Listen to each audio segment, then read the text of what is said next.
எடுத்துடலாம். திரு மணிவண்ணனும் லண்டன்லேருந்து இணைந்திருக்கார். ஐரோப்பிய நாடுகளுடைய நிலை என்னவா இருக்குது சார்?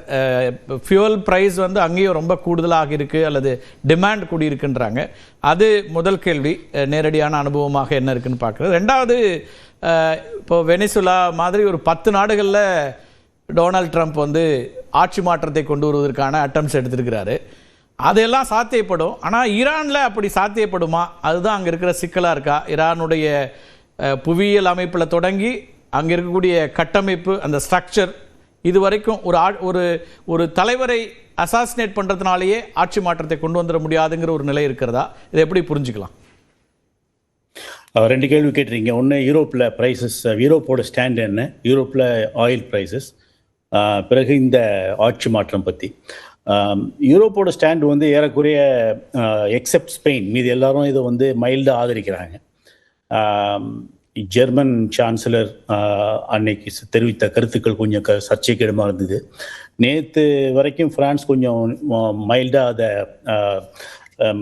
இது தேவையில்லாத ஒரு நடவடிக்கைன்னு சொல்லிட்டு இருந்தாங்க. ஆனால் இப்போ வந்து அவங்க போர்க்கப்பல்கள் அனுப்பிச்சு அவங்க கூட்டாளிகளுக்கு பாதுகாப்புக்கு மட்டும் அனுப்புகிறேன்னு சொல்லியிருக்காங்க. ஏறக்குறைய அதே ஸ்டாண்டு பிரிட்டனும் எடுத்திருக்கு. ஆனால் யாரும் வந்து எந்த ஐரோப்பிய நாடும் தீவிரமாக அமெரிக்காவையும் இஸ்ரேலையும் ஆதரிக்கலை, நேரடியாக போரில் இறங்கலை. அதுதான் இப்போதைக்கு நிலைமை. இங்கே வந்து இந்த ஃபியூவல் ப்ரைஸஸை பொறுத்த வரைக்கும் இங்கே பிரிட்டனில் என்னுடைய அனுபவம் வந்து பெரிய அளவு இன்னும் இது வரைக்கும் உயரல. ஓவராலாக இன்டர்நேஷ்னல் மார்க்கெட்டில் பேரல் $100 மேலே போயிட்டாகும். ஃபோர்கோட்ஸில் வந்து இன்னும் 1 லிட்டர் பெட்ரோலுங்கிறது பெரிய அளவு வித்தியாசம் தெரியல. கொஞ்சம் உயர்ந்திருக்கு, ஆனால் பெரிய ஒரு அதிர்ச்சி எங்கள் மார்க்கெட்டில் இன்னும் வரல. ஆனால் இன்னும் இந்த போர் இன்னும் ஒரு தொடர்ச்சியாக இன்னொரு 1 நாட்கள், 1 வாரங்கள் நீடித்தால் நிச்சயமாக எல்லாருக்கும் பாதிப்பு இருக்கும்னு நினைக்கிறேன். ஸோ இது இந்த முதல்ல நீங்கள் கேட்ட கேள்வி. பிறகு இந்த ஆட்சி மாற்றம், இராணுவ நடவடிக்கைகள் மூலம் குறிப்பாக உயர் பதவியில் இருப்பவர்களை கொல்வதன் மூலம் அது செய்துவிட முடியுமா அப்படின்னு நீங்கள் கேட்டீங்க. எஸ், நிக்கோலா மதுராவை வெனிசுவேலா கடத்திட்டு வந்தார். அதுக்கு பிறகு இங்கே வெனிசுவேலாவில் ஒரு பிளையபிளான அமெரிக்காவுக்கு வளைந்து கொடுக்கக்கூடிய ஒரு அரசாங்கத்தை அங்கே ட்ரம்ப் வந்து நிறுவிட்டார். கியூபாவில் அவரது கண் பார்வை இப்போது பதிந்திருக்கிறது. ஆனால் அதே மாதிரி ஈரானில் செய்ய முடியுமா அப்படின்னு கேட்டால் அது மிகப்பெரிய ஒரு கேள்விக்குறி. ஏன்னால் ஈரான் வந்து வெனிசுவேலா மாதிரி சிறிய நாடு அல்ல. அமெரிக்காவுக்கு தெற்கே இருக்கின்ற, தென் அமெரிக்காவில் இருக்கின்ற ஒரு குட்டி நாடு இது. ஈரான் வந்து ஒரு 90 மில்லியன் மக்கள் தொகையை கொண்ட ஒரு பெரிய நாடு. அமெரிக்காவிலேயே கூட அது ஒரு 1/6 ஆஃப் தி சைஸ் இந்த நிலப்பரப்பு கொண்ட நாடு. ஈரானிய மக்கள் ஈரானிய அரசன் மீது வெறுப்பில் இருக்கக்கூடும் கடுமையான ஒரு அதிருப்தி இருக்கிறது. தொடர்ச்சியான எதிர்ப்புகள் இருக்கின்றன. ஆனாலும் ஈரானிய தேசியவாதம் என்பது, ஈரானியன் நேஷனலிசம் என்பது அங்கே வந்து வேரூன்றி இருக்கிறது. குறிப்பாக அமெரிக்கா மற்றும் இஸ்ரேல் மீது அவர்கள் கடுமையான அவநம்பிக்கையில் இருக்கிறார்கள். எனவே உள்நாட்டிலே என்ன அதிருப்தி இருந்தாலும் அதற்காக அமெரிக்காவுக்கு ஆதரவாகவோ அமெரிக்க இஸ்ரேல் இராணுவ நடவடிக்கைக்கு ஈரானிய மக்கள் ஆதரவு தெரிவிப்பார்களா என்பது நிச்சயமாக அது நடக்காது என்று தான் தோன்றுகிறது. மேலும் முக்கியமான ஒரு பாயிண்ட் நீங்கள் கவனிக்கணும்.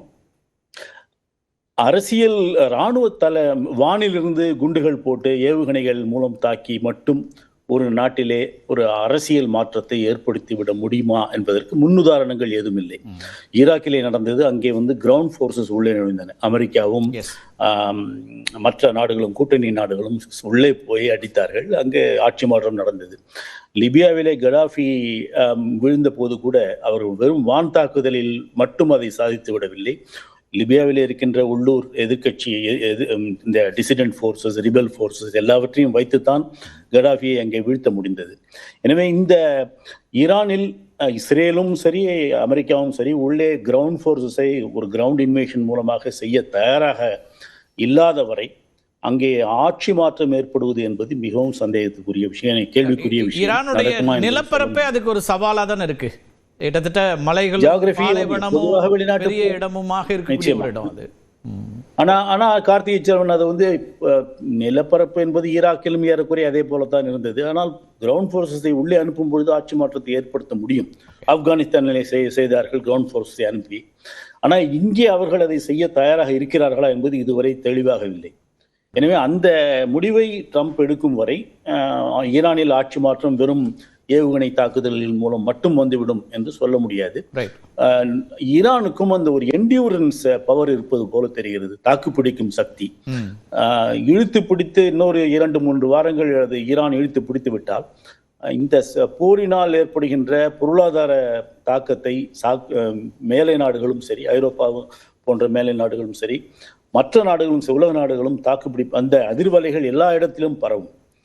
அப்பொழுது அந்த அமெரிக்கா மீது அந்த அழுத்தம் கூடும். அமெரிக்காவின் உள்நாட்டு அரசியலும் அதற்கு இடம் கொடுக்காது என்றே பலர் கூறுகிறார்கள். இப்போது அமெரிக்காவில் பார்த்தீர்கள் என்றால் 2 நாடாளுமன்றங்களுக்கும் இப்பொழுது நாடாளுமன்ற அவைகளுக்கும் மிட் டேர்ம் எலெக்ஷன்ஸ் இந்த ஆண்டிலே நடக்க இருக்கின்றது.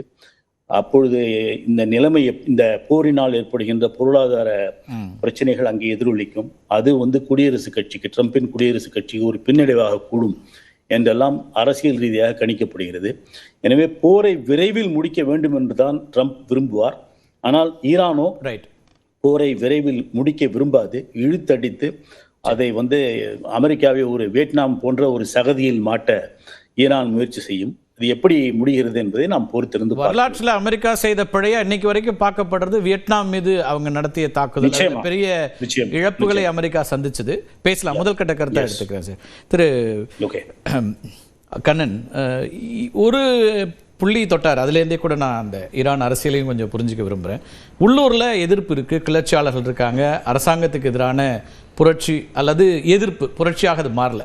இதெல்லாம் நடக்கக்கூடிய, நான் கண்ணன் அவர்கிட்ட வந்துடுறேன் சார். இதெல்லாம் நடந்தாலும் கூட ஒரு ஆட்சி மாற்றத்திற்கு ஒட்டுமொத்தமாக அங்கே ஒரு பெரிய கிளர்ச்சியை அல்லது புரட்சியை உருவாக்க முடியாத ஒரு இடத்துல அமெரிக்கா இருக்குதா? அதை நம்பி இறங்குச்சா களத்தில்? அது எப்படி? இல்லை, அதெல்லாம் நம்பி இறங்கின மாதிரி எனக்கு தெரியல. ஆட்சி மாற்றம், அதாவது எல்லாருமே மிகைப்படுத்தி பேசுவார்கள். அதில் உலகத்திலேயே அதிகமாக மிகைப்படுத்தி பேசுபவர் அப்படின்னா அது அந்த பரிசை அதிபர் ட்ரம்ப்புக்கு நம்ம கொடுத்துடலாம். ஆட்சி மாற்றம் என்பது அவருடைய மேக்சிமலிஸ்ட், அதாவது அதிகபட்ச அவருடைய நிலை. அது நடக்காது. இதற்கு பிறகு கூட அமெரிக்காவை எதிர்க்கிற இன்னொருத்தரே உட்காரலாம்ட்டு அவரே சொல்லியிருக்கார். அதனால் அவருக்கு எல்லாம் தெரிஞ்சுதான் இருக்கு, தெரியாதெல்லாம் இல்லை. அவர்களுக்கு 400 இந்த போரை முன்னெடுக்கிறது அல்லது கமேனியை அசாசினேட் பண்றதுக்கான காரணம் என்ன? 400 சில்லற கிலோகிராம் யுரேனியம், 60% செறிவூட்டப்பட்ட யுரேனியம் அங்கே பொதிஞ்சிருக்கு. அந்த யுரேனியத்தை கைப்பற்றணுன்றது அவங்க நினைக்கிறாங்க. அதுக்கப்புறம் அவங்களுடைய எரிவிசை ஏவுகணை, அதாவது பெலிஸ்டிக் மிசைல்ஸ், அந்த உற்பத்தி திறன், அவர்கள் வைத்திருக்கிற சேமிப்பு கிடங்குகள், இதையெல்லாம் தரமட்டமாக்கணும், தவிடுபொடியாக்கணும் அப்படின்றது இந்த 2 தான் அவர்களுடைய முக்கியமான எண்ணம்னு எனக்கு தோணுது. இஸ்ரேல் அதுக்கு ஒரு காரணம் சொன்னாங்க, அவரை ட்ரம்ப் கொலை செய்ய சதி செய்யறாங்கிற ஒரு எண்ணம் இருந்து, அதனால நாங்கள் தாக்குதல் நடத்துறோம், அப்படி பல்வேறு காரணம். பரிசை நம்ம இஸ்ரேலுக்கும் பகிர்ந்து கொடுத்துடலாம்.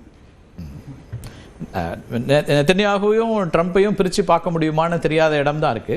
இன்னைக்கு சூழலில் ஒன்று ஈரானை குறைச்சி மதிப்பிட்டாரா? ஏன்னா இந்த போர் தொடர்வது அப்படிங்கிறது நிச்சயமாக அமெரிக்காவுக்கும் ஒரு நெருக்கடியாக மாறும், உள்நாட்டிலையும் நெருக்கடியாகும். அதே போல் அதனுடைய விளைவுகள் அதிகரிக்கும் போது மற்ற நாடுகளுடைய நெருக்கடி இருக்கும். ஒரு பக்கம் இப்போ சீனாவோ ரஷ்யாவோ ஆதரவு நிலைப்பாட்டை எடுக்கிறாங்க. அப்படிங்கிற இந்த சூழலில் இருந்து இது எப்படி எடுத்துகிட்டு போவாங்கன்னு பார்க்குறீங்க? சீனாவும் ரஷ்யாவும் ஆதரவு நிலைப்பாட்டெல்லாம் எடுக்க மாட்டாங்க. ரஷ்யா ஆதரவு நிலைப்பாட்டை எடுக்கக்கூடிய இடத்துலலாம் இல்லை. நேற்று 1 மணி நேரம் ட்ரம்போட புட்டின் பேசியிருக்கார். அதனால் அவங்க 2 பேரும் பேட்டை ரவுடிகள். அதனால் ஒரு பேட்டை ரவுடிக்கு இன்னொரு பேட்டை ரவுடியை நல்லா புரியும். அதனால் அதெல்லாம் பண்ண மாட்டாங்க.